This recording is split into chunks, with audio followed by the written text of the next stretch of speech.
स्वागत है आपका हमारे इस चैनल प्राचीन ज्ञानवर्धक कहानियां में। चाहे कुंवारे मर जाना, लेकिन ये 3 लक्षणों वाली स्त्रियों से कभी विवाह मत करना। जय श्री कृष्णा दोस्तों, स्वागत है आप सभी का हमारे YouTube चैनल में। प्रिय दोस्तों, लेकर के आए हैं इस वीडियो में एक ऐसी कहानी जो आपको सिखाएगी कि अपनी जिंदगी में चाहे कुंवारे मर जाना, लेकिन ये 3 लक्षणों वाली स्त्रियों से हमेशा बचकर के रहना और इनसे कदापि विवाह मत करना। कभी जिंदगी में आप परेशान नहीं रहेंगे। दोस्तों, ये कहानी आपके लिए बहुत ही ज्ञानवर्धक और मोटिवेशनल है। ये कहानी आपके लिए बहुत अच्छी जानकारी और सीख दे करके जाएगी। आपसे निवेदन है कि आप हमारी इस कहानी को शुरू से अंत तक जरूर सुने और वीडियो की समाप्ति होने तक आप हमारे चैनल पर बने रहे। वीडियो को स्किप करके आगे ना बढ़ाएं, और यदि आप हमारे चैनल पर नए मेहमान दर्शक बन करके आए हैं, आपने अभी तक हमारा चैनल सब्सक्राइब नहीं किया है, तो मित्रों आपसे और भी अनुरोध है कि आप हमारे चैनल को भी सब्सक्राइब कर लेना और बेल आइकन घंटी को भी जरूर दबा देना, क्योंकि आपका एक सब्सक्राइब हमारे लिए बहुत महत्व रखता है। तो चलिए मित्रों, आपका कीमती समय नष्ट ना करते हुए अब सीधे कहानी पर ही पहुंचते हैं। प्रिय दोस्तों, एक समय की बात है। किसी जंगल में एक तोता और मैना का जोड़ा एक वृक्ष की डाल पर बैठा हुआ था। तोता ने मैना से कहा कि हे मैना रानी, आज का समय बहुत ही बदल चुका है। मैना कहने लगी, पियाजी ऐसा क्या समय बदल चुका है? तब तोता कहता है कि हे मैना रानी, समय इतना बदल गया है कि आजकल की स्त्रियां, आजकल की लड़कियां बहुत ही स्वार्थी बन चुकी हैं, क्योंकि स्त्रियां अपने स्वार्थ के लिए कुछ भी करने के लिए तैयार हो जाती हैं। जो काम होने कदापि नहीं करना चाहिए वो स्वागत के प्रति स्त्रियां कर बैठती हैं। मैना कहती हैं कि पियाजी मैं तुम्हारी बात से सहमत नहीं हूँ। मैं स्त्रियां कैसे स्वार्थी हो सकती है जो आप हमारी नारी जाति की बुराई कर रहे हैं। तोता कहता है कि नहीं मैना, तुम हमारी बात पर विश्वास करो। तब मैना कहती है कि नहीं स्वामी, मैं तुम्हारी बात पर विश्वास नहीं कर सकती हूँ। तब तोता कहता है कि ठीक है मैना, जब तुम्हें विश्वास नहीं है तो आओ मैं तुम्हें एक कहानी सुनाते हैं, और इस कहानी के सुनने के साथ साथ तुम्हें विश्वास हो जाएगा कि तुम्हारी नारी जाति कितनी स्वार्थी बन चुकी है। अपने स्वार्थ के लिए कितने गलत काम करने के लिए तैयार हो जाती है। दोस्तों, मैना कहती है ठीक है स्वामी, पहले हमारे लिए एक कहानी सुनाइए और सिद्ध करके बताइए कि हमारी नारी जाति स्वार्थी है या नहीं है। दोस्तों, तब वो तोता अपनी रानी के लिए एक कहानी सुनाता है। तोता कहता है कि हे मैन, अन्य एक समय की बात है। किसी नगर में 3 दोस्त रहते थे। एक राजा का लड़का था जो राजकुमार था, एक बनिया का लड़का था और एक साहूकार का लड़का था। 3 दोस्त थे। तीनों लोगों में बहुत गहरी दोस्ती थी, क्योंकि साथ ही साथ पढ़े थे और साथ ही साथ बड़े भी हुए थे। राजा का जो लड़का था, जो राजकुमार था, उसकी शादी भी हो चुकी थी। तो मित्रों, एक दिन की बात है कि तीनों दोस्त राजा के बगीचे में टहल रहे थे। तो राजकुमार ने, जो राजा का लड़का था, उसने अपने दोस्तों से कहा है कि हे भाई, कल चलते हैं और अपनी पत्नी को उसके मायके से बुलाकर के ले आते हैं, क्योंकि बहुत दिन हो चुके हैं और हमें अपनी पत्नी की बहुत याद आ रही है। इसलिए कल ससुराल में चलते हैं और तुम हमारे साथ चलो और हम अपनी पत्नी को बुला लाएं। दोस्तों, तब मैं दोनों दोस्तों ने कहा, जो शाहूकार का लड़का था और बनिया का लड़का था, जवाब दिया, भाई तुम तो अपनी ससुराल में पहुंच जाओगे और ससुराल में ससुर जी के महल में आराम से सोओगे, लेकिन हम कहाँ जाएंगे? तब राजकुमार कहता है, मेरे भाई तुम कोई सराय देख लेना, और रात की ही तो बात है, रात सराय में काट लेना और सुबह मैं अपनी पत्नी को लेकर के आ जाऊंगा, फिर आराम से घर पे चला आऊंगा। दोस्तों, राजकुमार की बात को सुन करके उसके दोनों दोस्त का लड़का और बनिया का लड़का जो था वो सहमत हो जाता है। एक बात आपके लिए और बताएं। बनिया का लड़का जो था, मैं बहुत ही चालाक और चतुर था, लेकिन जो राजा का लड़का राजकुमार और साहूकार का बेटा, ये बिल्कुल बोले थे। नादान थे दोस्तों दोनों दोस्त जब सहमत हो गए। दूसरा दिन होता है तो दोनों दोस्त अपने दोस्त राजकुमार के साथ में वहां से चल देती है। चलते चलते 3 दिन इनको रास्ते में लग गई और 3 दिन के बाद में वो राजकुमार अपनी ससुराल के पास में जब पहुंचता है, उस नगर के पास में जब पहुंचता है तो राजकुमार अपने दोनों दोस्तों से कहता है कि मेरे भाई यहाँ कोई दसराय देख लेना और रात उसमें काट लेना और मैं ससुराल जाता हूँ, सुबह जल्दी आ जाऊंगा। तोता कहता है कि हे मैना। राजकुमार इतना कहने के बाद में अपनी ससुराल के लिए चला जाता है। और इधर साहूकार का लड़का और बनिया का लड़का सराय की तलाश में निकल देते हैं। ढूंढते ढूंढते उनके लिए एक सराय दिखाई देती है और सराय के जब समीप पहुंचते हैं तो वहां उन्होंने देखा कि यहाँ खाने पीने की व्यवस्था सही है और रुकने की भी व्यवस्था सही नजर आ रही है। दोस्तों सराय के गेट पर जब वे पहुंचे तो वहां उन्होंने एक बुढ़िया को देखा था। उस बुढ़िया के पास में जाकर के कहने लगे कि हे माता, हम सराय में रात व्यतीत करने के लिए आए हैं और सुबह चले जाएंगे। हमारे लिए इसमें जगह दे दो जो हम रात सही से काट सके। दोस्तों दोनों की बात को सुनकर के वो बुढ़िया जो थी वो कहने लगी, देखो बेटा, चाहे कहीं भी रुक जाओ, चाहे कहीं जाकर के रात काट लो, लेकिन इस सराय में आप ना रुकें, इसमें आप रात ना गुजारें। जवाब दिया, क्यों? तब बुढ़िया कहती है, मेरे पुत्र, इसमें अगर आप रुके तो आप जिंदा नहीं बचेंगे क्योंकि आपकी मृत्यु हो जाएगा। दोस्तों इस तरह से वो बढ़िया जो थी साहूकार के लड़का और बनिया के लड़का को समझा रही थी। तब तक क्या साहूकार का लड़का देखता है, उसकी नजर पहुंच जाती है कि एक बहुत सुंदर लड़की, बहुत सुंदर युवती गेट के भीतर उस साहूकार की लड़का को दिखाई दे जाती है।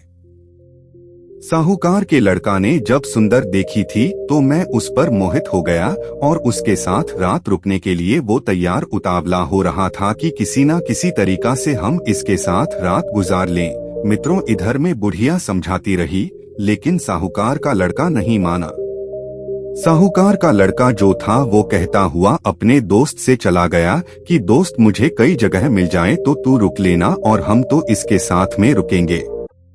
दोस्तों इतना कहने के बाद में मैं साहूकार का लड़का जो था वो सुंदर युवती के साथ में रुकने के लिए अंदर के लिए चला गया, जो सराय में एक हॉल टाइप का रूप था।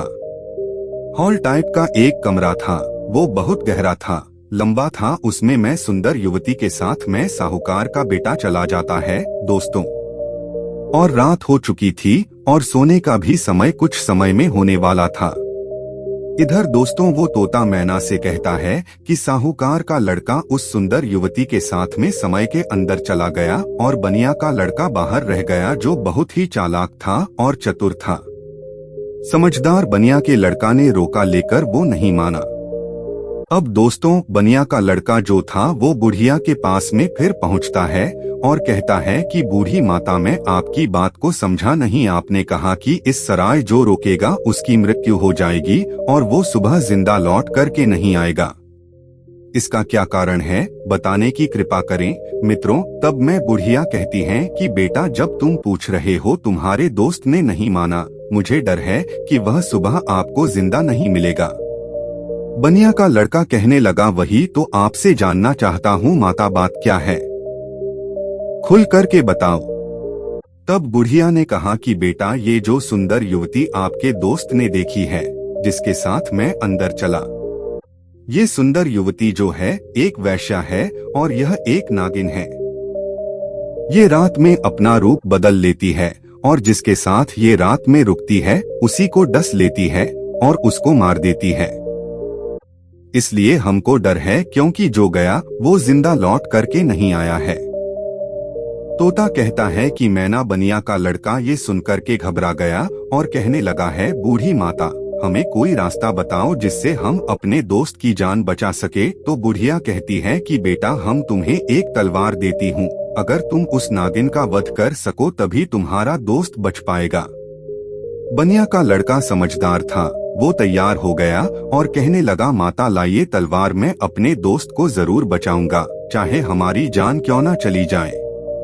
मित्रों, बुढ़िया तलवार देती है और वो चुपके से सराय के अंदर घुस जाता है और जहाँ उसका दोस्त साहूकार का बेटा उस वेश्या के साथ में लेटा हुआ था, वहीं पास में कोने में जाकर के बैठ जाता है। इधर दोस्तों इंतजार करने लगता है कि कितने वक्त ये नागिन का रूप धारण करें और हम इसको मारें।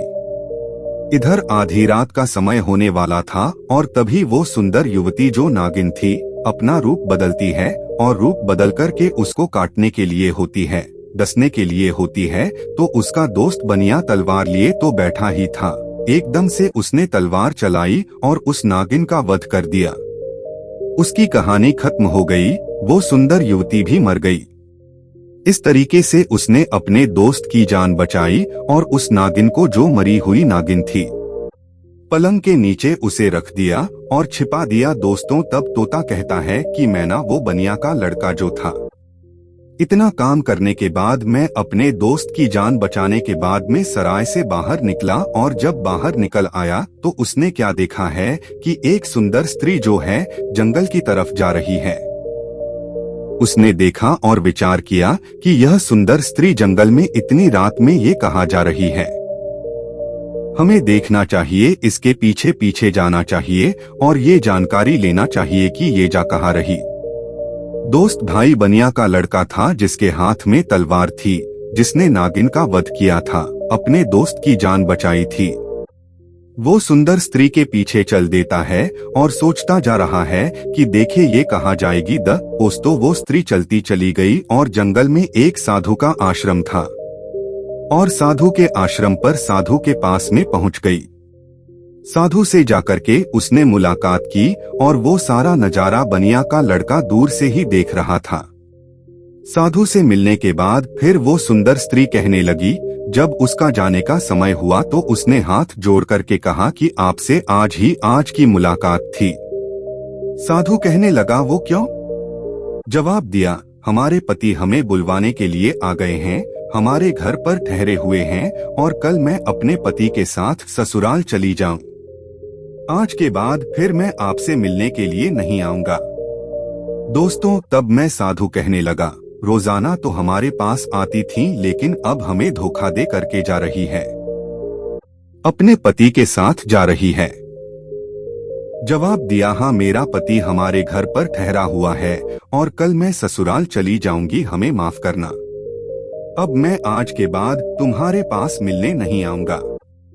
दोस्तों उस सुंदर स्त्री की बात को सुनकर के साधु को गुस्सा आ जाता है और साधु जो है गुस्सा में उसकी नाक काट देता है और जब उसकी नाक कट जाती है तो उसको पीड़ा होती है और वह पीड़ा को सहन करती हुई चिल्लाते हुई अपने घर के लिए भाग खड़ी हुई। इधर दोस्तों में बनिया का लड़का सारी बातें सुन रहा था, ये नजारा देख रहा था। उस बनिया के लड़का को बहुत गुस्सा आ गया और उसने गुस्से में साधु को मार दिया, उसकी हत्या कर दी और उसको मार करके वहां से तुरंत वो चल जाता है और वहां से चला और आगे चलकर के एक मंदिर था और उसी मंदिर में जाकर के छिपकर के भीतर बैठ जाए। अब वो सोचता है कि हे प्रभु, इस दुनिया में हो क्या रहा है। इधर दोस्तों क्या हुआ, जो वो बनिया का लड़का मंदिर के अंदर बेचारा चुपचाप बैठा हुआ था और वहीं पर कुछ चोर आते हैं और चोर मंदिर के बाहर से हाथ जोड़ कर के कहते हैं कि ये देवी माँ, हम चोरी करने के लिए जा रहे हैं, अगर ये हमारी चोरी आसानी से हो जाए, हम ना पकड़े जाएं, तो कल हम तुम्हारे पास तुम्हारे लिए राजा की लड़की को लाएंगे और उसकी बलि चढ़ाएंगे। इतना कहने के बाद में दोस्तों वे चोर अपनी चोरी करने के लिए चले जाते हैं और जो अंदर बनिया का लड़का बैठा था उसने जब चोरों की बात को सुना तो उसके पैरों तले जमीन खिसक गई। ये क्या हुआ? यहाँ भी एक हत्या होने वाली है, यहाँ भी एक मर्डर होने वाला है। हे प्रभु, ये हो क्या रहा है? दोस्तों वो बनिया का लड़का विचार करता है कि चाहे कुछ भी हो जाए लेकिन मैं राजा की लड़की की हत्या नहीं होने दें। ये सोच करके वो मंदिर में बैठा था।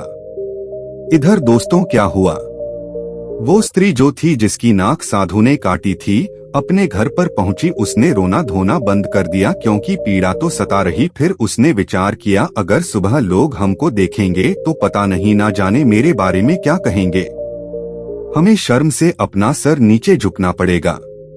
क्यों न हम अपने पति को फंसा दें और ये कह दें कि हमारे पति ने मेरी नाक काटा। दोस्तों वही हुआ। सवेरा होने वाला था और जैसे ही थोड़ा प्रकाश होने को था तभी वो चिल्लाने लगी और कहने लगी कि देखिए देखिए हमारे इस पति ने हमारी नाक काटी। दोस्तों घर वाले जो थे वो एकदम भाग करके आते हैं और उसके पति को बंदी बना लेते हैं। जो वो राजकुमार था, जो राजा का लड़का था, उसको पकड़ लेते हैं और पकड़ करके वहाँ के राजा के सामने पेश कर देते हैं।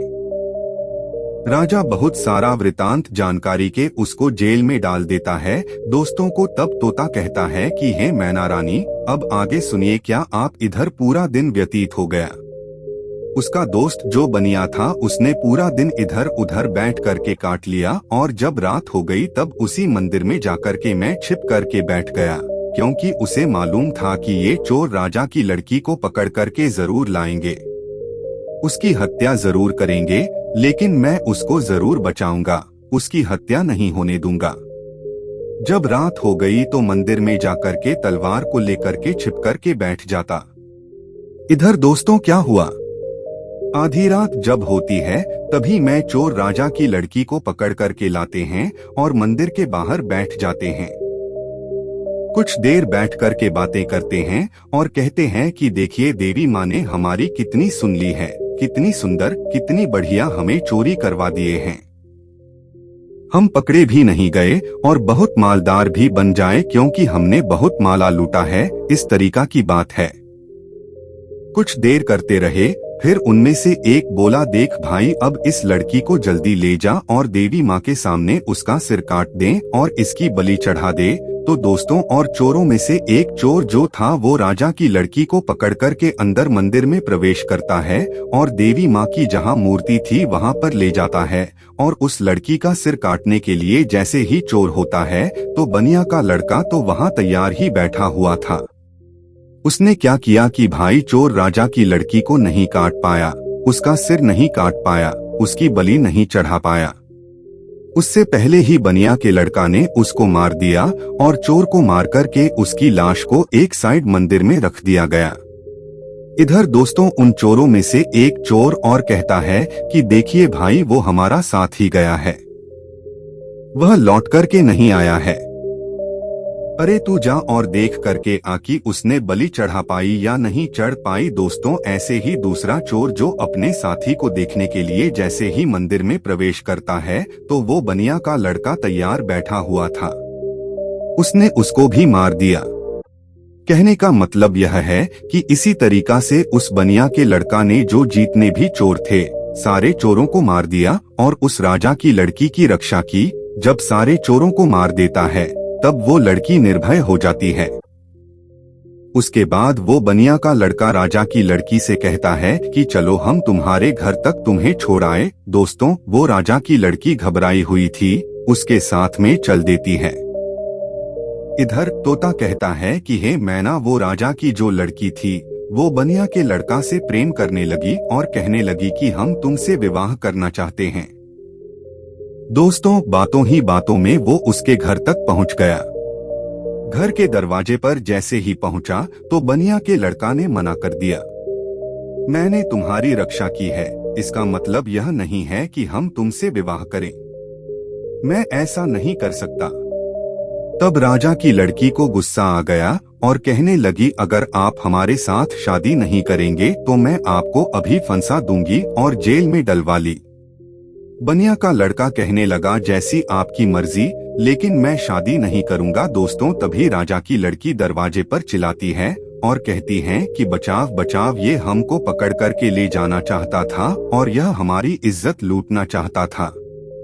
दोस्तों इधर राजा की लड़की को चिल्लाते हुए सैनिकों ने देखा तो सैनिकों ने भाग करके उस बनिया के लड़का को पकड़ लिया और राजा के सामने पेश कर दिया और कहा कि राजा साहब, ये तुम्हारी लड़की की इज्जत लूटना चाहता था, ये आपकी लड़की को पकड़ करके ले जा रहा था, वो तो आपकी लड़की चिल्लाने लगी इसलिए मैंने बचा लिया, अगर वो नहीं चिल्ला पाती तो ये आपकी लड़की के साथ में इज्जत से खिलवाड़ कर ही देती। दोस्तों, ये सुनने के बाद राजा को क्रोध आ गया और उसने पकड़ करके उसके लड़का को जेल में डाल दिया, जहां उसके दोनों दोस्त भी मौजूद थे, जो साहूकार का लड़का था और राजा का लड़का था। वो दोस्त भी उसे मिले। साहूकार के लड़का को सराय वालों ने पकड़वा दिया क्योंकि इसने एक वेश्या का सुंदर युवती का वध किया, इसलिए वो भी वहां मौजूद था। अब दोस्तों, तीनों दोस्त जेल में जाकर के मिल जाते हैं, एक दूसरे के साथ में वहां बैठ जाते। इधर दोस्तों, अगला दिन हुआ तो अगला दिन जब होता है तो वो राजा दरबार में तीनों को बुलाता है। जो तीनों को राजा ने पकड़ करके जेल में बंद किए थे, उन तीनों दोस्तों को बुला लेता है और उन्हें सजा सुनाने के लिए तैयार हो जाता है। दरबार लगा हुआ था तो तोता कहता है कि हे नैना रानी, राजा ने जो साहूकार का लड़का था जिसने वैश्या का वध किया था, उसे अपने पास बुलाता है और उससे कहा कि क्यों रे, तेरा क्या नाम है, कहाँ का रहने वाला है। तब वो लड़का कहने लगा, मैं साहूकार का बेटा हूँ। राजा कहने लगा, तू ये बता कि तूने वैश्या का वध क्यों किया, उसे क्यों मारा। अब दोस्तों, साहूकार के लड़का को कुछ मालूम ही नहीं था। जो वो राजा को बता देता, उसे नहीं मालूम था कि वैश्य का वध किसने किया, क्योंकि का बाद किसने किया। साहूकार के लड़का ने तो किया नहीं था जो उसे मालूम हुआ। राजा ने फिर पूछा, चुपचाप काहे को खड़ा है, बता कि तूने वैश्य का वध क्यों किया। दोस्तों, तब वो साहूकार का लड़का तो नहीं बोल पाया।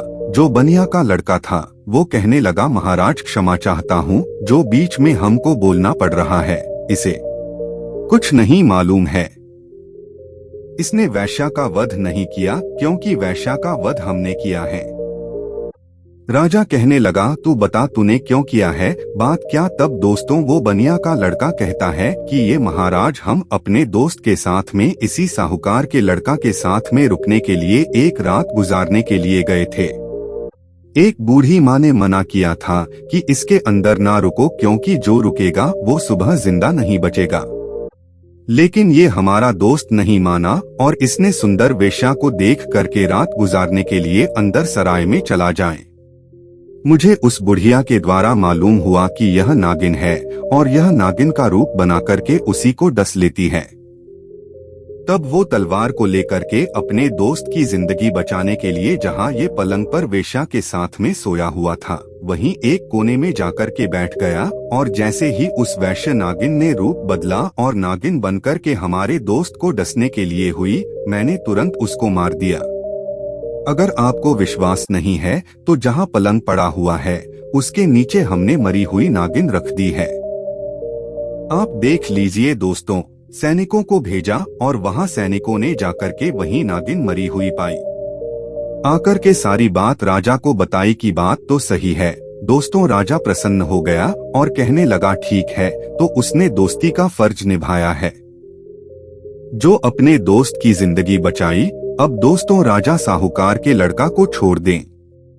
उसके बाद वो राजा जो था वो राजकुमार के लड़का को बुलाता है और उससे पूछता है कि तू बता कि तूने अपनी पत्नी की नाक क्यों काटी।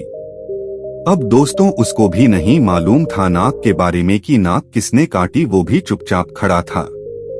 राजा ने फिर दोबारा पूछा कि बोल क्यों नहीं रहा है कि तूने अपनी पत्नी की नाक क्यों काटी।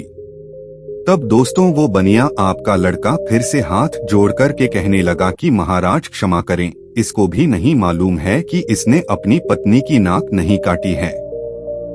नाक किसने काटी है वो सारा बात मैं आपको सुनाता हूँ। दोस्तों, सारी बात उस बनिया के लड़का ने राजा को बताई कि ये साधु से प्रेम करती है। रात में साधु से मिलने के लिए गई, मैं इसके पीछे पीछे गया।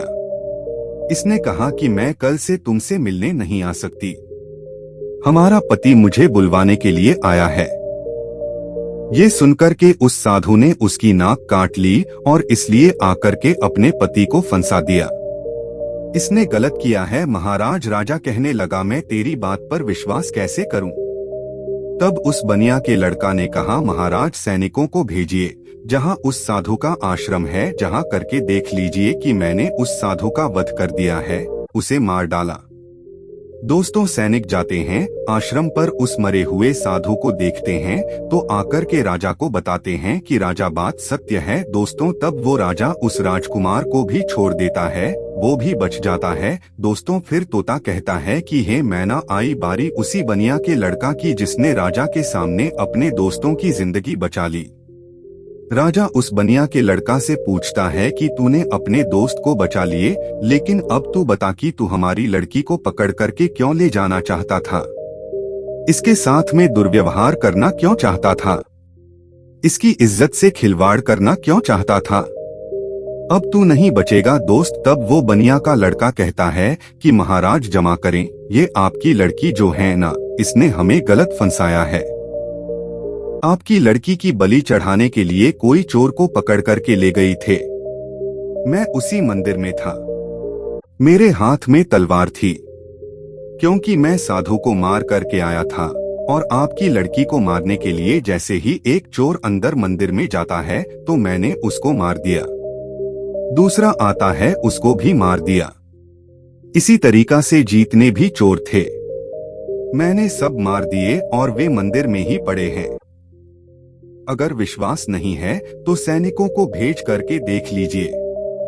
दोस्तों में ही हुआ। सैनिक जाते हैं मंदिर के पास में, मंदिर में जाकर के देखते हैं तो उन चोरों की लाश पड़ी थी। आकर के सारी बात सैनिकों ने राजा से कही कि राजा साहब बात सत्य है, आपकी लड़की की रक्षा इसने की है, इसने इज्जत से खिलवाड़ करने की कोशिश नहीं की।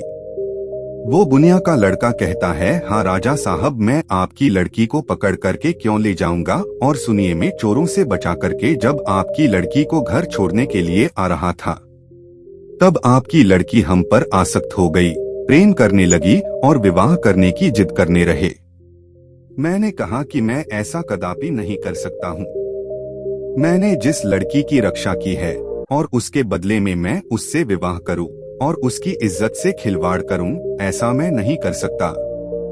मैंने इसे मना किया तो इसने कहा कि महाराज, अगर तुम हमसे विवाह नहीं करोगे तो हम अपने पिता से कई करके तुम्हें जेल में डलवा देंगे।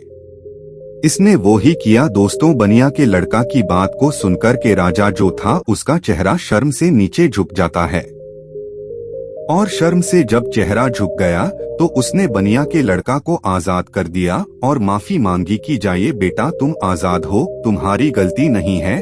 दोस्त इस तरीके से वो बनिया का लड़का जो था अपने दो दोस्तों को बचा लेता है और स्वयं भी बच जाता है, और तीनों दोस्त हंसते हंसते अपने नगर में चले जाते हैं और आराम से फिर वही रहने लगते हैं। तो दोस्तों वो तोता कहता है कि हे मैना, देख लिया, इस तरीके से नारी जात स्वार्थी बन चुकी है और अपने स्वार्थ के लिए गलत से गलत काम करने के लिए तैयार हो जाती है और कर बैठती है।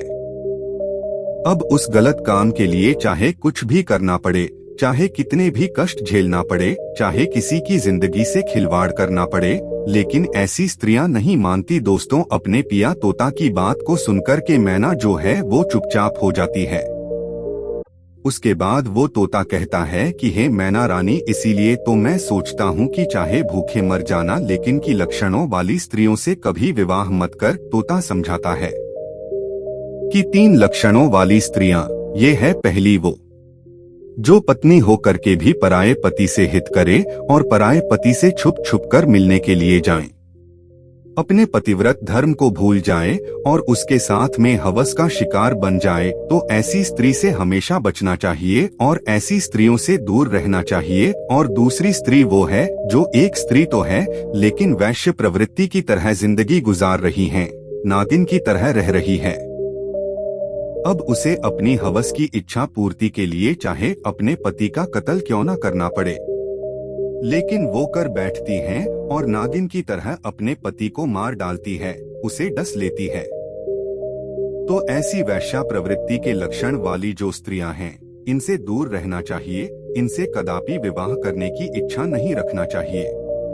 और तोता बोला है मैना, तीसरी स्त्री वो है जिसकी जान अगर कोई बचाया जाए, जो मरने के लिए जा रही हो और उसकी अगर कोई जान बचा ले और उसी से विवाह की इच्छा करे, उसी से दुर्व्यवहार करने की इच्छा करे और वो उससे कभी करना चाहे, फिर उसको झूठा फंसा करके उसे मरवा डाले या उससे जेल में बंद करवा दे या उसे सजा दिलवा दे, तो ऐसी स्त्रियों से भी हमेशा बच करके रहना चाहिए।